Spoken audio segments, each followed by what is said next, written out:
Sanctions on some of the worst abusers. Sanctions, including North Korea and Eritrea. Sanctions on some of the worst abusers in Eritrea. I recently renewed sanctions on some of the worst abusers on some of the worst abusers in Eritrea, including North Korea and Eritrea. Sanctions on some of the worst abusers.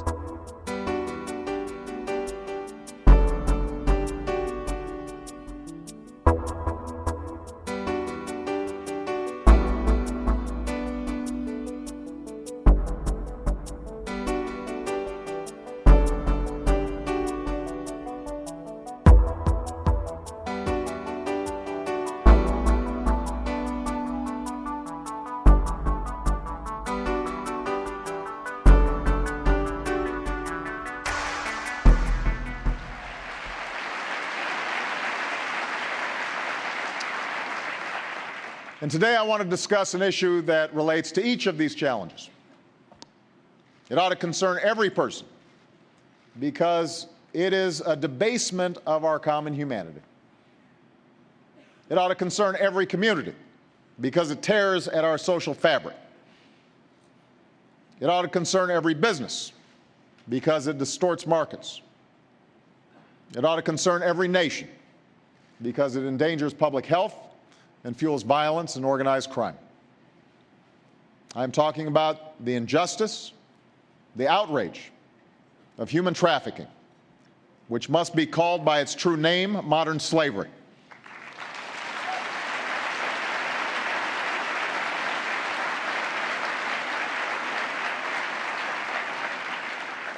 Now, I do not use that word slavery lightly. It evokes, obviously, one of the most painful chapters in our nation's history. But around the world, there's no denying the awful reality. When a man desperate for work finds himself in a factory or on a fishing boat or in a field, working, toiling for little or no pay and beaten if he tries to escape, that is slavery. When a woman is locked in a sweatshop or trapped in a home as a domestic servant, alone and abused, and incapable of leaving, that's slavery. When a little boy is kidnapped, turned into a child soldier, forced to kill or be killed, that's slavery. When a little girl is sold by her impoverished family, girls my daughter's age, runs away from home or is lured by the false promise of a better life and then imprisoned in a brothel and tortured if she resists, that's slavery. It is barbaric and it is evil, and it has no place in a civilized world. Now, as a nation,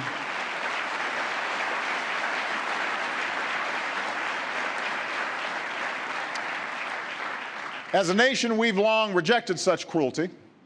Just a few days ago, we marked the 150th anniversary of a document that I have hanging in the Oval Office, the Emancipation Proclamation. With the advance of Union forces, it brought a new day, that all persons held as slaves would thenceforth be forever free. We wrote that promise into our Constitution. We spent decades struggling to make it real. We joined with other nations in the Universal Declaration of Human Rights so that slavery and the slave trade shall be prohibited in all their forms. A global movement was sparked with the Trafficking Victims Protection Act, signed by President Clinton and carried on by President Bush. And here at CGI, you've made impressive commitments in this fight. We are especially honored to be joined today by advocates who dedicate their lives and at times risk their lives to liberate victims and help them recover.